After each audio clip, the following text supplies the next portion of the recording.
Sliding into your screen is not just any coffee can, it's a Roastar coffee can. Don't need thousands. Personalize just one in Roastar's Design Lab.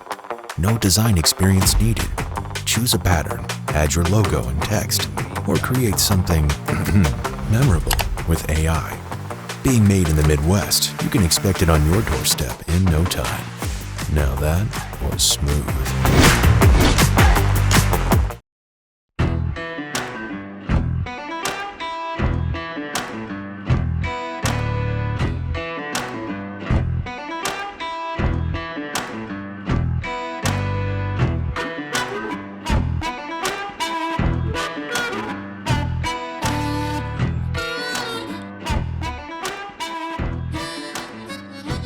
Hey there, everyone. Welcome to another episode of the Coffee People podcast presented by Roastar Coffee Packaging, found at roastar.com.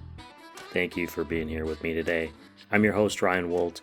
We're near the end of season 15. If you've missed any of our episodes, we'll curate them in our newsletter, which you can sign up for on coffeepeoplepodcast.com. You can also find them on your favorite podcast platforms, like Apple, Spotify, or YouTube.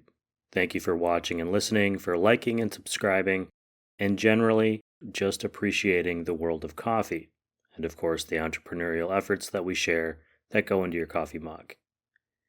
Now that that is out of the way, I hope that you have a cup of good coffee ready, because it's time for another Coffee People conversation. We usually start these shows by I ask my guests to tell everyone who they are and where they are and what the name of their company is, what they do there. Yeah, awesome. Yeah, Brad Gutwein, Coppermint Coffee. We're based in Lafayette, Indiana. So we've been in business since 2007. We are a manufacturer. We're a roaster, a packager of coffee. We do K-Cups primarily. That's really a major focus of what we do. We also do large bags of coffee, 5 pound down to 2 pound. Then also we do 12-ounce bags down to fractional bags, like 2-ounce little packets of coffee. And so coffee is our focus, and that's what we do every day. Coffee is your focus today. I know that wasn't always the case. I'm wondering if you give us a little background on you, how you got your start in business and hospitality generally. Where this all started from. Yeah, really began, I guess in the early days, I began working as a young kid. My father had a business, and we were expected to, clean the office every Saturday, that type of thing.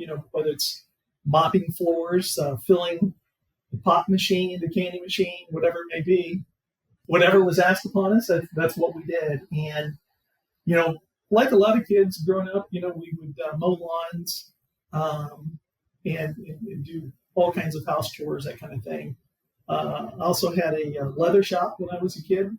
I started when I was 9 years old. I made leather goods like belts and wristbands and things like that. That was always kind of a fun thing. And then, played a lot of sports also throughout my life, football, basketball, baseball. So really had a great childhood. Yeah, you used a term there. You were expected to do the work for the family. And I think that's an interesting way of remembering it. I have a very clear memory of quitting on my family business, which was a restaurant in Wisconsin. Going home, which was next door. And of course, a few minutes later, my dad showed up and asked what I was doing. And I told him I was quitting and I didn't want to work for less than minimum wage anymore. I think I was probably in early teens. And he said, okay, well, that's fine. You're allowed to quit. He goes, but now you have to work for free because this is our family business and it's how we pay for things. That expectation of supporting, family because they're family. Yeah. That's very interesting. It's, when I say expectation, it was like there's always work to be done. Mm-hmm. And we didn't have a lot of idle time. We were expected to do the things around the home and then things to help in the family business on the weekends. And it was really, in retrospect, very good. Really good experiences to learn how to do things, learn how to take care of responsibilities. learn how to, properly clean an office, whether it's sweeping, mopping, dusting. And it really taught me also that there's nothing that's beneath you. That if you're called upon to do something or it needs done, you jump in and you get it done. Speaking of family, I know now you work with your brother, and I believe your daughter has come on board as well.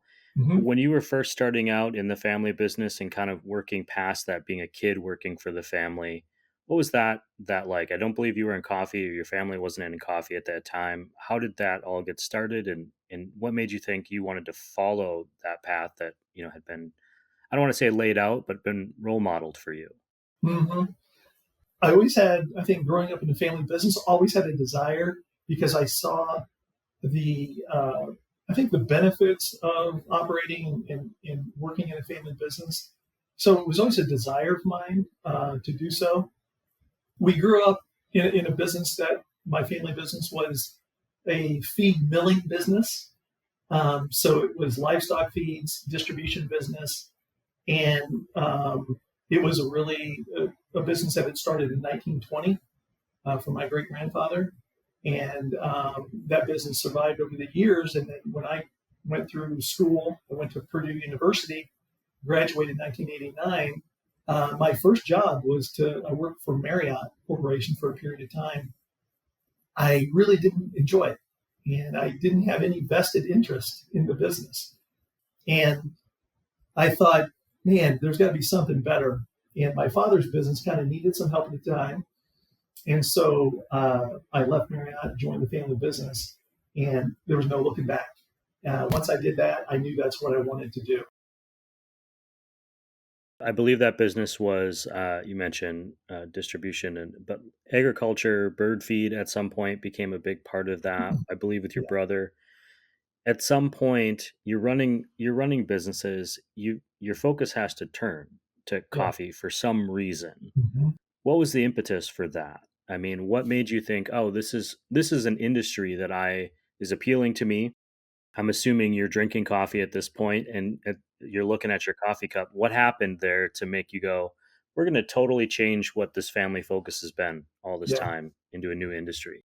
It really, I guess it probably started even before I went to college. I grew up with my parents drank coffee all the time. My grandmother drank coffee all the time. Coffee was always kind of a staple of our day. And so I really saw the benefits, I guess you would say, of drinking coffee because it just brought people together. It spurred a lot of good conversations. It was a time of relaxation.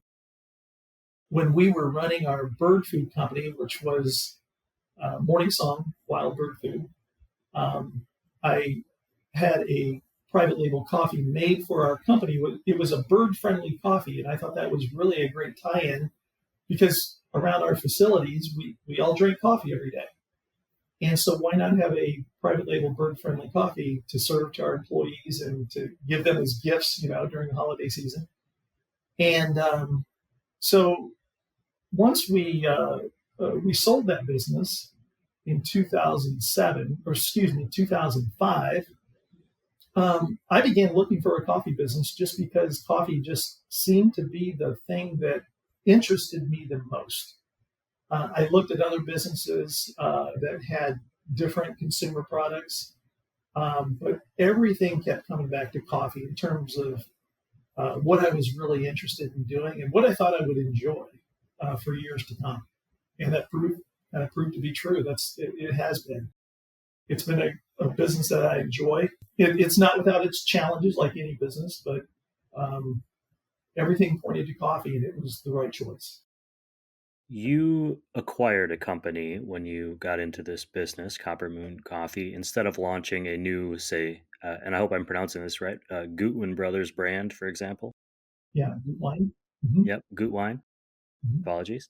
Why look to acquire instead of startup? Yeah, that's a good question. I felt it would be better to try and acquire a business if there was one available at the time that I wanted to purchase one. I felt it would be better to acquire if we could find a good foundation, a business with a good foundation, meaning a good group of people, a good group of capabilities that were already in place. And that would have been easier and was easier than starting it from a greenfield, and starting it from scratch. We also, along with not only the people, the capabilities, it's nice to have a book of business to begin with as well, to have some good cash flow right out of the gate, and to have people that already were knowledgeable in the category. So we were able to learn at a pretty quick pace. How did you go about looking for this business? I find when I'm looking at businesses for sale, often I see people looking to get enough money to cover what they owe out of it, but not necessarily offering a smart business plan for the next person to succeed. So what was it that you saw about this business that made you think this was the right one? Beyond just there's some good people in a book of business, what was more specifically? Yeah, it was a number of things, really. The location was really critical. The business was located in Indianapolis, which is near my hometown of West Lafayette, Indiana. That was a critical component of this making sense. If it would have been located, in some other state, that would have been probably a no. But this one was located in the right spot. It was also owned by a private equity firm.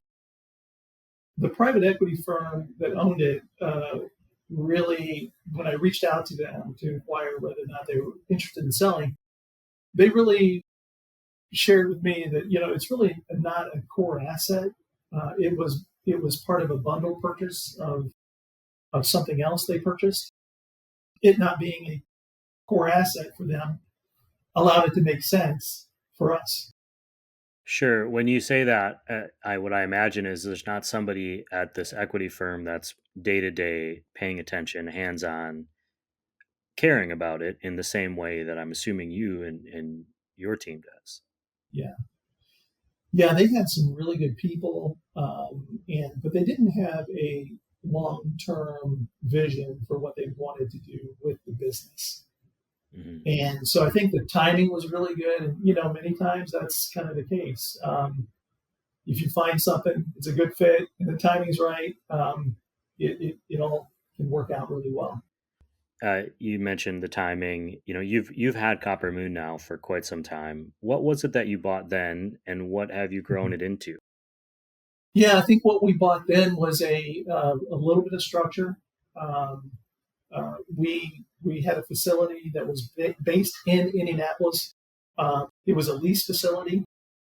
We then moved the entire facility, all the equipment. Actually, we bought all new equipment, built a brand new plant in Lafayette, Indiana, which is about 50 miles north of Indianapolis. That worked out really well because along with that, we bought 25 acres of land. And we have, over the years, just continued to expand our facility and our footprint and our capabilities since the original purchase. Once you buy this, I mean, it's different to think about it than to actually be in it. So I'm wondering, what happened after the purchase that maybe you weren't expecting? What sort of challenges did you meet, and how did you work through those? Yeah. Well, that's a good question. That's one thing I'd say about the coffee category. It's a really, really big category. It's 60 to $80 billion category. And it reaches globally, of course. So there are challenges, no question. It's a business that has presented many challenges. I think different challenges from year to year. Those challenges currently are the fact that we're dealing with green coffee at an all-time high in terms of cost. We're dealing with tariffs. So, that translates into dealing with passing along very necessary price increases to our customers, which we don't like to do, but you have to do it to maintain a healthy business. So those are the challenges. And it's interesting, we went for a long period of time where the cost of green coffee, which is green coffee is before it's roasted, of course. We didn't have price pressure on green coffee for a number of years with very stable market conditions. But that's changed in the last 18 to 24 months. So that's been kind of the most recent challenge. I think other challenges that we've had along the way, finding the right people to bring into our business. We look for really good quality people that share our values and share our mission. And we really like to find and have found so many good people that are just really great to work with. But, that's always a challenge, I think, of pretty much any business. You mentioned tariffs, which is day to day. I mean, today as we're talking, I know it's going before the Supreme Court, and it is a very it's something that's impacting not just coffee, but everyone, because everything that we're purchasing is getting impacted to some extent. I'm wondering if the customers that you have, as you're saying, hey, our prices are going up, are you feeling that they're understanding because they're seeing the situation in the world as well, politically and with economically with the tariff situation? And are they accepting of the raised prices, or are they saying, look, we just can't do this anymore in this way. We need to find alternatives. I mean, what has been that customer reaction to you? It's one thing to say, we need to pass these costs along. But at some point, there's going to be a customer who says, yeah, we can't do that. Right. Yeah. And it is a little bit of a blend of what you mentioned. Some are accepting and understanding. Some are understanding and not accepting. So they may understand these are the market conditions, but we're not going to accept. Those are the challenging ones for sure. And so you have to make some tough calls and find ways to, develop and build business with the customers that are really going to be reasonable to deal with. That combined with a high sea market price, how has your sourcing changed over the last couple of years? In coffee in particular, a lot of brand identities revolve around sustainability and green coffee sourcing and how they do that. How does Copper Moon approach that? I mean, what has been the mission there and goal? You mentioned mission and ethos, so I assume there's something tied in there. Yeah, we've been fortunately we have really good suppliers that have been very resourceful for us. So that's been really good.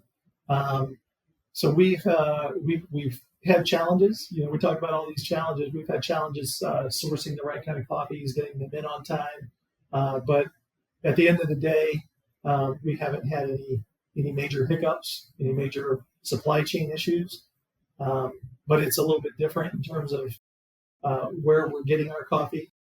And we're making sure that the integrity of all of our blends is maintained.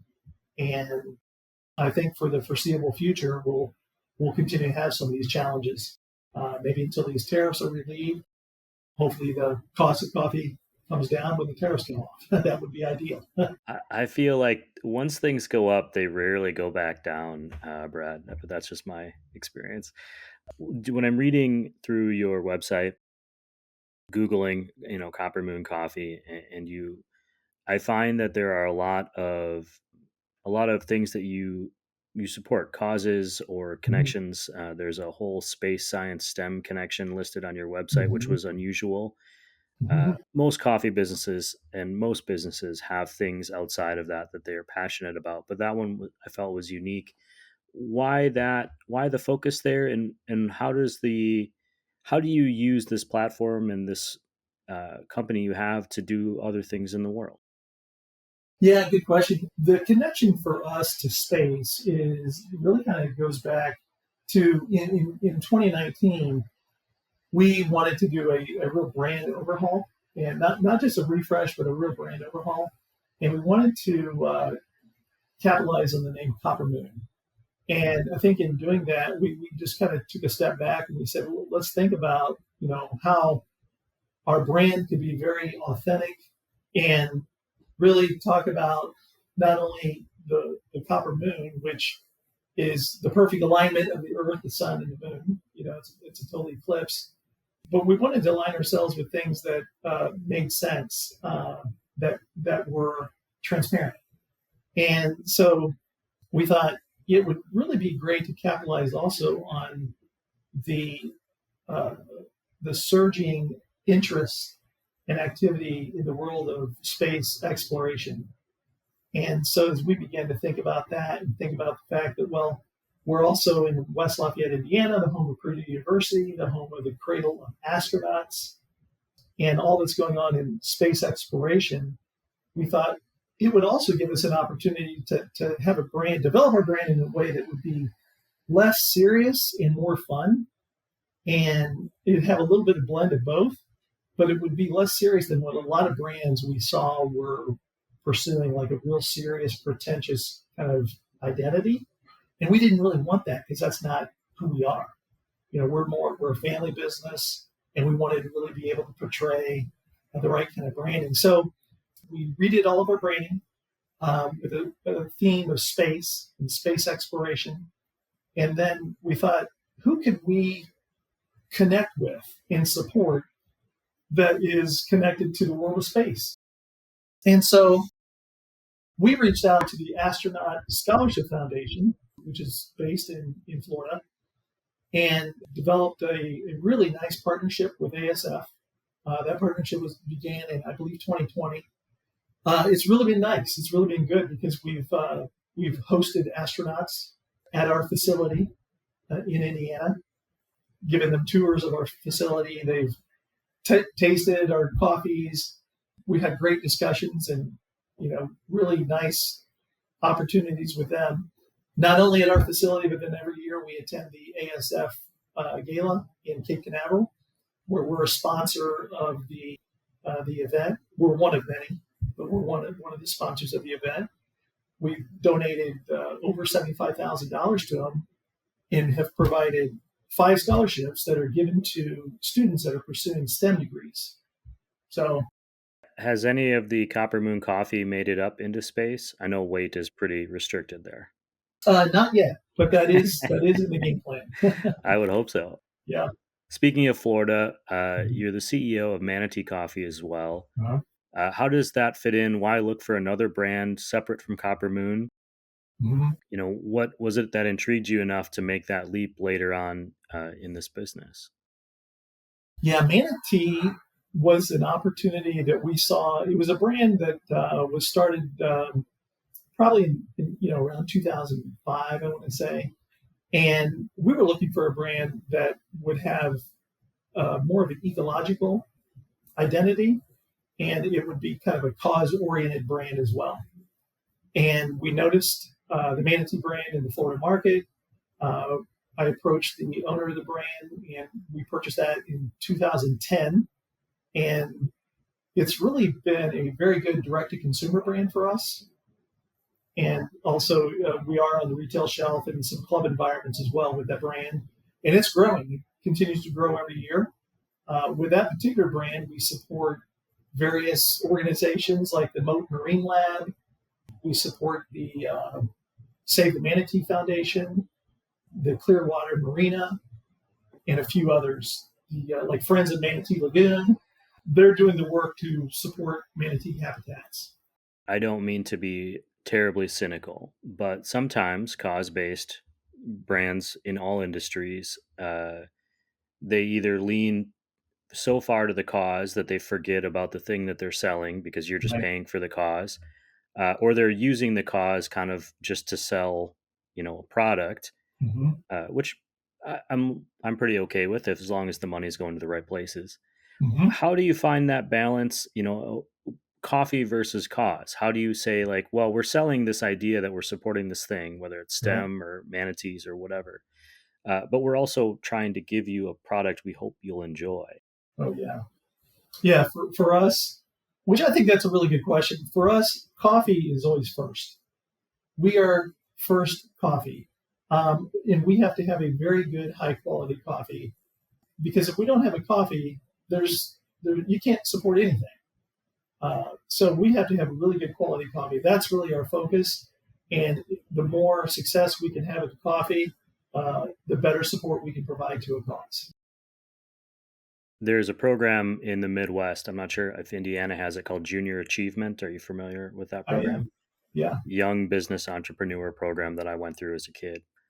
And I think it's a it was a good example of this idea that sometimes people will support things Mm-hmm. just to support them, even if the product isn't great. In that case, I was selling, I think, popcorn baskets, right? Mm-hmm. For I don't think anyone really wanted to pay $10 for a popcorn basket, but they supported that program at the time. Does it matter to you if your customers care one way or another about the causes, or is the idea that we're just going to get this out there? I'm assuming these are causes you are also interested in, and Mm-hmm. or your team is in a way. Yeah. Is it a situation where you're like, any avenue into their life to present this thing that we care about, or does it matter that they care about the coffee, or do you find that they care one way or another? I believe that they do care about the coffee for sure, because the repeat sales would indicate that. I think it would be interesting, and we don't know how many people are really purchasing the coffee because of the cause. Hmm. We believe there'd be a pretty high percentage, but not sure. We've mentioned it several times, family business. Uh, who in the family is part of this business, and how do you put up with them every day? Yeah, so of course, myself and my brother Kerry, we are the ones that purchased the business back in 2007. And currently in the business also is my oldest daughter, who is our marketing communication specialist. What is the benefit to working with family? Why make that choice as opposed to, say, go out into the world and find someone who matches your business ethos or Right. your mission? Yeah. What are the benefits? What are the challenges that led you to that with your brother and now with your daughter? Yeah. Well, with my brother, he he and I have worked together since we were kids. So we know each other really well. He is wonderful to work with in so many ways. He has great capabilities, really he's a good, steady, hard-working person that just understands a lot of things about business. So he's a joy to work with. There's also a tremendous level of trust that you have when you work together your entire lives and you understand how you work, how you think. Now we don't, always think the same on everything, and that's healthy. That's good.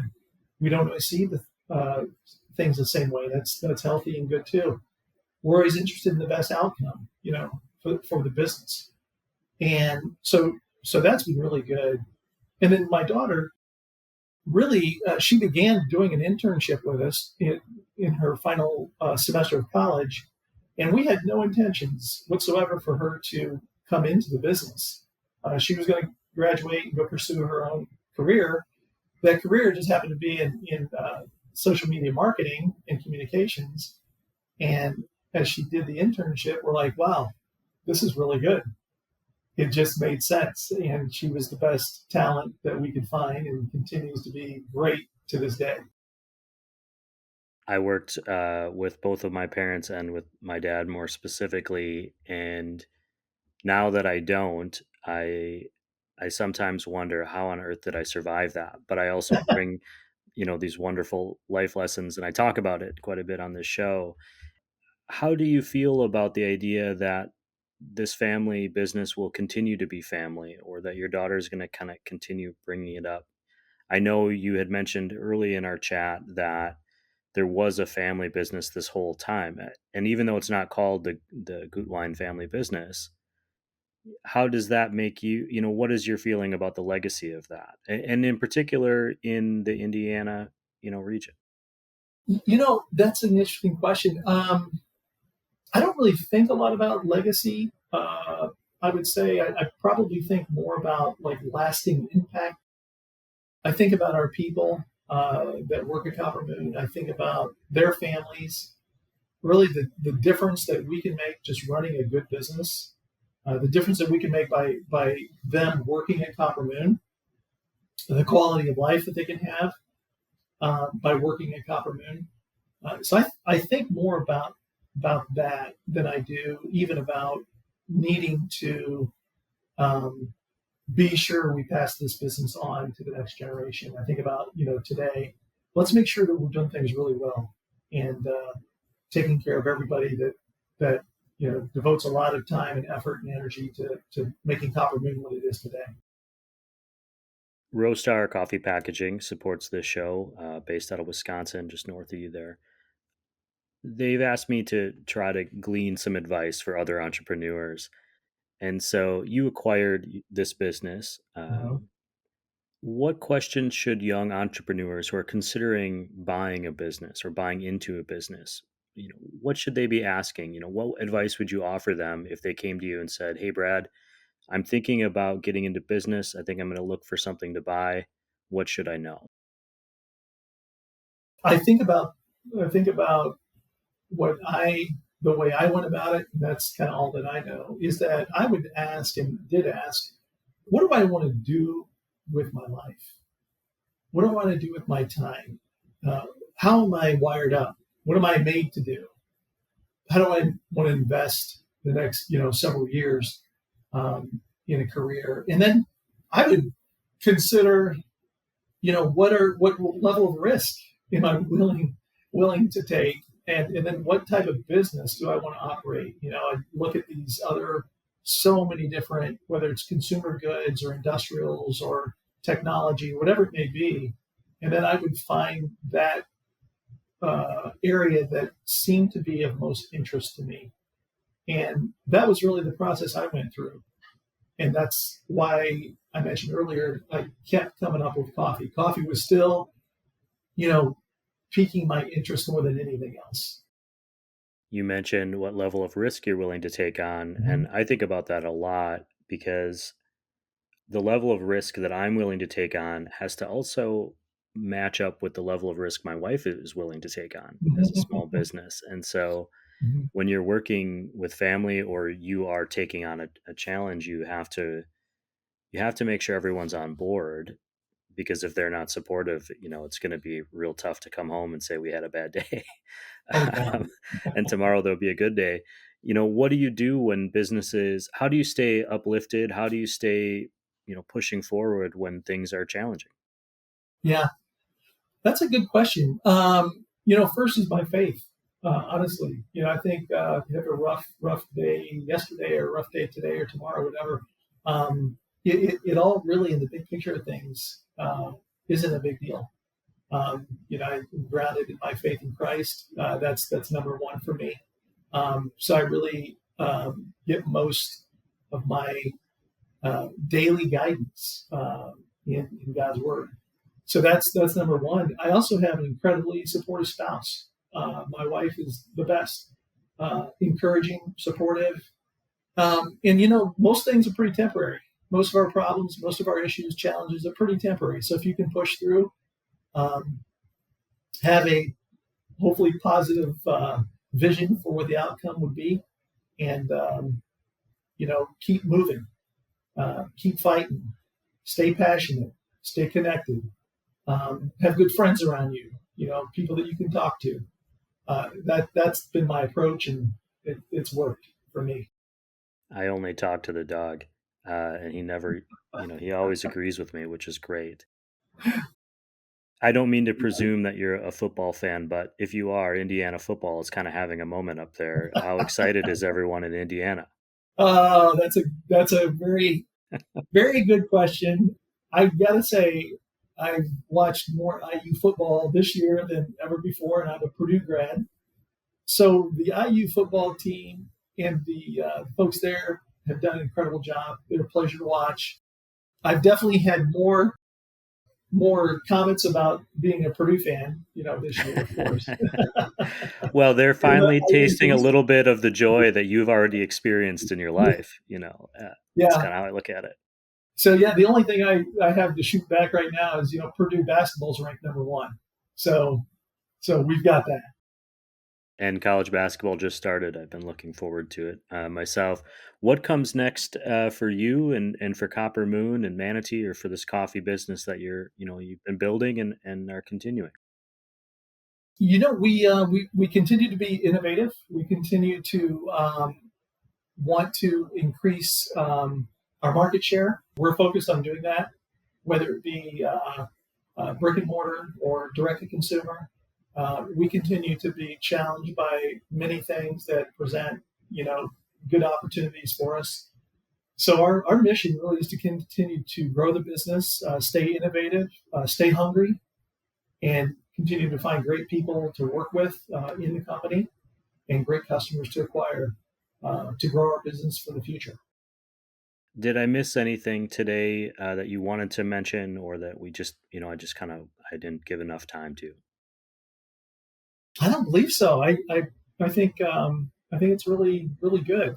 I think your questions are great. Oh, I appreciate that.